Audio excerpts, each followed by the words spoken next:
L'ouvrage que je vais vous présenter est un bijou de la collection patrimoniale de la Bibliothèque départementale.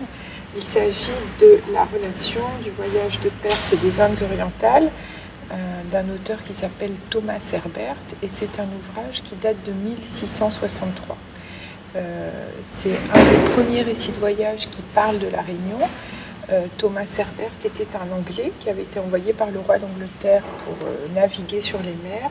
Et dans cet ouvrage, vous voyez qu'il est très ancien, il parle de l'île de la Réunion. Parce que lors de son voyage, il passe par Maurice, il s'arrête à la Réunion et il rend compte à la fois de ce qu'il trouve à la Réunion, il rend compte aussi des différents noms qu'ont pu avoir la Réunion. Donc je vais vous montrer les pages concernées. C'est vraiment quelques lignes dans un ouvrage bien plus important, mais c'est absolument fondamental pour la connaissance de la Réunion.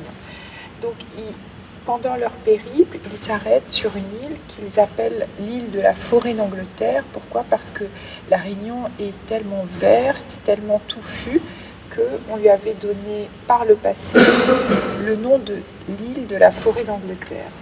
Et Herbert dit aussi qu'entre-temps, l'île s'est aussi appelée l'île de Mascarin, puisqu'il y avait un navigateur portugais qui s'appelait Mascarenhas qui était passé par là. Et il dit également qu'on l'appelle Pulo Puar, ce qui veut dire qu'au XVIIe siècle, au début du XVIIe, moitié XVIIe, il y a déjà 3 noms pour la Réunion. Mascarin, Pulo Pular et l'île de la forêt d'Angleterre. Et la description qu'il fait de la Réunion à cette époque est formidable, puisqu'il dit que c'est une île, donc je vous l'ai dit, très verte, avec beaucoup d'arbres. Il n'y a point d'autres créatures sur cette île que des oiseaux.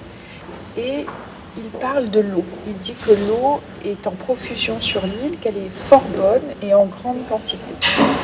Il dit qu'il y a énormément de poissons, des anguilles, et que finalement, c'est avec regret qu'il quitte ces îles enchantées, donc la Réunion et Maurice, pour reprendre l'océan.